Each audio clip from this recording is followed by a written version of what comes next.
तो दोस्तों ये कहानी है मिंगटन की, जो कि गलती से एक ऐसे कॉलेज में फंस जाता है जहाँ पर सिर्फ लड़कियाँ ही रहती हैं। दोस्तों अगर आप हमारे चैनल पर नए हैं और आपने इस सीरीज़ के पिछले एपिसोड्स नहीं देखे हैं तो पहले उन्हें जाकर देख लीजिए, तभी आपको ये सीरीज़ बहुत ही अच्छी तरीके से समझ आएगी। तो चलिए शुरू करते हैं इसके अगले एपिसोड को। तो पिछले एपिसोड में हमने देखा था कि सुनाओ और जोमी डांस पार्टी में डांस कर रहे थे। वहाँ पर सुनाओ जोमी से कहता है कि मुझे ऐसा लग रहा है कि जैसे मैं एक एंजल के साथ डांस कर रहा हूँ, और इसे सुनने के बाद तो जोमी भी खुश हो जाती है। इधर दूसरी तरफ फैंकी और मिंगटन सिर्फ एक दूसरे को देखते ही रहते हैं। इन दोनों की आंखों में प्यार साफ साफ झलकता है, लेकिन इन दोनों में इतनी हिम्मत नहीं है कि ये एक दूसरे से बोल सकें। यहाँ पर मिया इस बात को नोटिस कर लेती है और इन दोनों का सिर्फ यही काम होता है कि किसी भी तरीके से इन दोनों को अलग कराना। मिया बाबर भाई उनसे कहती है कि खड़े खड़े मेरा मुंह क्यों देख रहे हो, जाओ और जल्दी से जाकर फैंक्यू के साथ डांस करो। तब बयूनो फैंक्यू के पास जाकर उससे डांस करने के लिए कहता है। तब फैंक्यू तो उसके साथ डांस करने से मना कर देती है। अब बयूनो मिया की तरफ देखते हुए उससे कहता है कि अब मुझे क्या करना चाहिए। तब मिया उससे कहती है कि अगर तुम्हारा काम फ्लॉप हो गया तो मेरा काम तो बनवाओ और किसी भी तरीके से मिंगटन को फैंक्यू से अलग लेकर जाओ। अब यहाँ पर बयूनो उससे बात करने लगता है और कहने लगता है कि चलो मैं तुम्हें नूडल्स खिला कर लाता हूँ। तब मिंगटन उससे मना करने की कोशिश करता है, लेकिन फिर भी वो जबरदस्ती कर उसे अपने साथ ले जाने लगता है। फैंक्यू मिंगटन के जाने से उदास हो जाती है, लेकिन यहाँ पर तो मिया को इतनी ज़्यादा खुशी हो रही थी कि जैसे उसने कोई चैंपियनशिप जीत ली हो। खैर अब इसके बाद जैन भी अपनी किस्मत आजमाने के लिए इनके पास आता है और वो फैंक्यू के पास आकर उससे कहने लगता है कि वाह इतनी खूबसूरत लड़की वो भी अकेली खड़ी हुई है, चलो मेरे साथ डांस करते हैं। लेकिन तब मिया उससे कहती है कि देखो हम तुम्हारे साथ डांस तो कर लेंगे, लेकिन तुम हमें इतना बताओ कि तुम हरिद्वार ऐसे ही जाओगे या फिर लोटे में। और ये सुनने के बाद फैंक कहता है कि मुझे कुछ काम याद आ गया है, मैं अभी आता हूँ। अब इतने में ही फैंक्यू भी वहाँ से जाने लगती है। मिया भी उसे फॉलो करती है। अब बयूनो मिंगटन को बाहर लेकर आता है। वहाँ पर कुछ लड़कियाँ आकर बयूनो के साथ फोटो लेना चाहती थी। तब बयूनो भी एकदम सेलिब्रिटी वाली वाइब में उन लड़कियों के साथ फोटो खिंचवाता है। अब तभी बयूनो के पास मिया का कॉल आता है, जिससे कहती है कि जल्दी से मिंगटन को मेरे पास लेकर आओ, मैं उसके साथ डांस करना चाहती हूँ। लेकिन इतने में ही वहाँ से फैंक्यू गायब हो जाती है। अब मिया सोचने लगती है कि आखिरकार यहाँ से कहाँ चली गई। इधर मिंगटन भी कहीं पर नजर नहीं आ रहा था। बयूनो इस बात को लेकर परेशान हो जाता है कि अगर उसे मिंगटन नहीं मिला तो मिया तो उसे मार ही डालेगी। अब हम मिंगटन को देख पाते हैं जो कि एक पेड़ के पास खड़ा था। तभी उसके पास फैंक्यू आती है, जिससे पूछने लगती है कि तुम यहाँ पर क्या कर रहे हो। वो एक्चुअली मुझे अंदर ठीक से हवा नहीं आ रही थी, इसकी वजह से मैं बाहर आ गया। तब फैंक्यू भी उससे कहती है कि मेरा भी यही हाल है। अब मिंगटन तो वहाँ पर सिर्फ फैंक्यू को ही देखता ही जा रहा था और वो फैंक्यू से कहता है कि इस ड्रेस में तुम बहुत ज़्यादा खूबसूरत लग रही हो, मुझे भी ऐसा लगता है कि तुम इस ड्रेस में जैसे बहुत अच्छा डांस कर सकते हो, लेकिन मुझे तो डांस आता ही नहीं है। अरे डांस करना कोई इतनी बड़ी बात तो नहीं है, जैसे तुम फाइट में मोमेंट्स करते हो ऐसे ही बस 2-4 मोमेंट्स तुम्हें करने हैं। और अब मिंगटन धीमी आवाज में फैंक्यू से घबराते हुए कहता है कि क्या आप मुझे डांस सिखाएंगी। और अब फैंक्यू मुस्कुराते हुए अपना एक हाथ मिंगटन के कंधे पर रखती है और मिंगटन का एक हाथ अपनी कमर पर, और फिर वो स्टेप बाय स्टेप वहाँ पर मिंगटन को डांस सिखाने लगती है। देखने के बाद मिंगटन की धड़कनें तेज हो जाती हैं और इस तरीके से दोनों वहाँ पर थोड़ी देर तक डांस करते रहते हैं।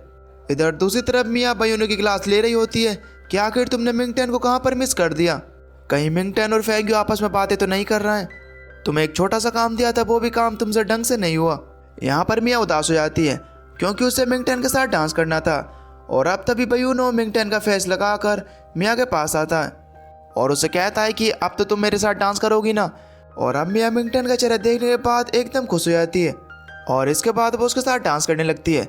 जब भी बयूनो उसे अपना फेस दिखाता है तो मिया उससे कहती है कि ये अपना गंदा सा फेस हटाओ, उसी का फेस रहने दो। और इस तरीके से वो दोनों वहाँ पर डांस करने लगते हैं।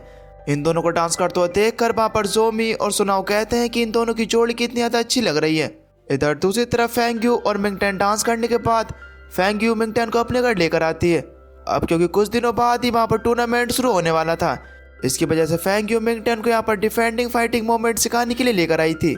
तुम्हें अपने अपोनेंट से लड़ते हुए पता होना चाहिए कि वो कौन सी टेक्निक को यूज़ कर रहा है, तभी तुम अपने अपोनेंट को समझ पाओगे और इसके बाद ही तुम अपने अपोनेंट को हरा सकते हो। और फिर वो मिंगटन से कहती है कि अब तुम्हें मेरे भाई जोइस से लड़ना है, लेकिन मिंगटन उससे कहता है कि ये तो बहुत छोटा है।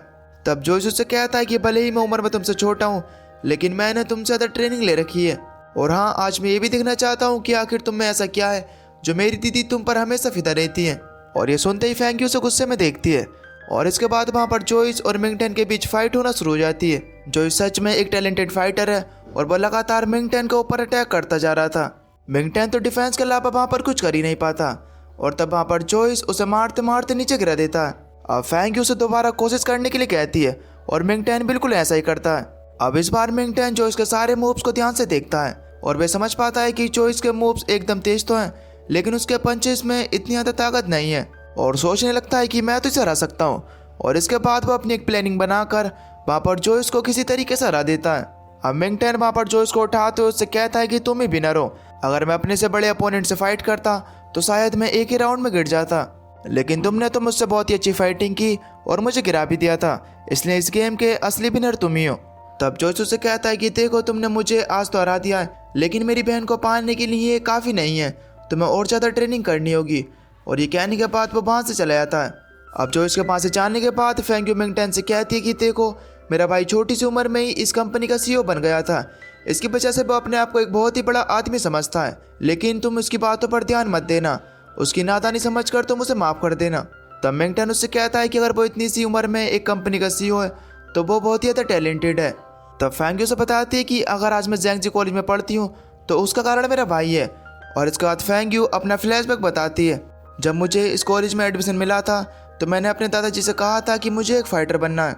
तब मेरे दादाजी ने मुझसे मना कर दिया था और कहा था कि तुम्हें इस कंपनी को संभालना है और तुम हो कि एक फ़ाइटर बनना चाहती हो। और तब मेरे भाई ने मेरे लिए वो किया जो कि मैं ज़िंदगी भर नहीं भूल सकती। उसने दादाजी से कहा कि मेरा IQ लेवल बहुत तेज है, इसलिए कंपनी के सारे काम तो मैं संभाल लूँगा। और हाँ दीदी बचपन से सारे काम करते ही आ रही हैं, इसलिए कम से कम अब तो उन्हें अपनी मर्जी का काम करने दीजिए। अगर वो स्पोर्ट्स कॉलेज में जाना भी चाहती हैं तो इसमें क्या प्रॉब्लम है, कम से कम अब तो उन्हें अपनी इच्छाएं पूरी करने दीजिए। और अगर उनके पास फ्री टाइम होगा और फ्री टाइम में वो हमारी कंपनी की मदद भी कर सकती हैं और बाकी काम मैं संभाल लूँगा। फेंग यू बताती है कि मेरे छोटे भाई ने मेरे फाइटर बनने में बहुत ज़्यादा मदद की है और इसलिए मैं उसे कभी भी नहीं भूल सकती। इधर दूसरी तरफ हमें मिया को दिखाया जाता है जो कि मिंगटन को लेकर बहुत ही ज़्यादा परेशान थी। वो यही सोच रही होती है कि आखिर मिंगटन गया तो गया कहाँ, और बस इसी बात को लेकर वो वहाँ पर बयूनों को डांट रही होती है। तभी अचानक से उसे ध्यान आता है कि मिंगटन तो 4 बजे अपनी जॉब पर जाता है और इस वक्त तो पूरे 4 बज रहा है। और ये सोचने के बाद वो मिंगटन की कार वर्क वाली शॉप पर जाती है। इधर दूसरी तरफ मिंगटन और फेंग यू सिर्फ एक दूसरे को देख रहे होते हैं। उन्हें समझ में नहीं आ रहा था कि आखिर आगे बात कैसे करें। अब थोड़ी देर बाद मिंगटन कहता है कि मेरी जॉब का टाइम हो गया है, इसलिए मुझे जाना होगा। फेंग यू अपनी कार में ही उसे उसकी कार वर्क वाली शॉप पर छोड़ने जाती है। फेंग यू वहाँ पर मिंगटन से कहती है कि अगर तुम्हें कोई भी दिक्कत होती है तो तुम मुझे बता देना, जिस पर मिंगटन उससे कहता है कि हाँ मैं ज़रूर बताऊंगा। इसके बाद उसकी शॉप आ जाती है, लेकिन वहाँ पर मिंगटन का उतरने का मन तो नहीं था, लेकिन फिर भी वो मिंगटन को वहाँ से बाइक कहकर वहाँ से चला जाता है। अब फेंग यू वहाँ पर बहुत ज़्यादा खुश होती है कि आज का दिन तो उसका बहुत ही अच्छा गया। अब हम कार वर्क शॉप को देख पाते हैं तो वहाँ पर मिया को खड़ा हुआ देखकर मिंगटन तो पूरी तरीके से शॉक्ड हो जाता है। मिया मिंगटन से कहती है कि तुम पार्टी में से अचानक से कहाँ गायब हो गए थे, इसलिए मैं तुम्हें ढूंढती यहाँ पर आ गई हूँ। अब जल्दी से चलो चलो, हमें बहुत सारा काम निपटाना है। तब मिंगटन उससे कहता है कि आप रहने दीजिए, मैं अपने आप अपने काम को निपटा लूँगा। तब मिया उससे कहती है कि अब तो मैंने ड्रेस पहन ली है और मैं ये ड्रेस नहीं उतारने वाली। और ये कहने के बाद वो वहाँ पर काम पर लग जाती है। अब ये दोनों काम खत्म करने के बाद मिंगटन के घर पहुँचते हैं और वो वहाँ पर कुकिंग करने लगते हैं। कुकिंग करते करते वहाँ पर मिया मिंगटन के बारे में बहुत ही रोमांटिक सपने देख रही होती है। अब इतने में फेंग यू भी मिंगटन के लिए कुछ चीज़ें लेकर वहाँ पर पहुँच जाती है और उसे वहाँ पर खिड़की से साफ नजर आता है कि मिया तो मिंगटन के साथ बैठकर खाना खा रही है। अब ये देखने के बाद वहाँ पर फेंग यू का तो दिल ही टूट जाता है और वो अपने घर के लिए निकल जाती है। घर पर खाना खाते वक्त वो सिर्फ यही सोच रही होती है कि अगर उसे कुकिंग के लिए हेल्प चाहिए थी तो उसने मुझे क्यों नहीं बुलाया, उसने मिया को क्यों बुलाया। खैर अब इसके बाद अगले दिन हमें सभी क्लब्स को दिखाया जाता है जिनमें सभी की बहुत ही मेहनत और लगन के साथ तैयारियां चल रही होती हैं। ये सभी लोग अपने टूर्नामेंट में अच्छा करना चाहते हैं। अब आखिर में हमें हमारे हीरो मिंगटन को दिखाया जाता है जो कि अपनी प्रैक्टिस से दुगनी प्रैक्टिस कर रहा है। और दोस्तों इसी के साथ ये एपिसोड यहीं पर ख़त्म हो जाता है। इसके आगे जो एपिसोड्स होने वाले हैं वो और भी ज़्यादा इंटरेस्टिंग है। दोस्तों मैं आपको बता दूं कि मैं डेली इस सीरीज़ का एक एपिसोड एक्सप्लेन करूंगा। प्लीज़ आप अपना प्यार और सपोर्ट बनाए रखिए और वीडियो पर एक कमेंट कर दीजिए, क्योंकि कमेंट से मुझे पता चल जाता है कि आपका इस सीरीज़ पर क्या फीडबैक है।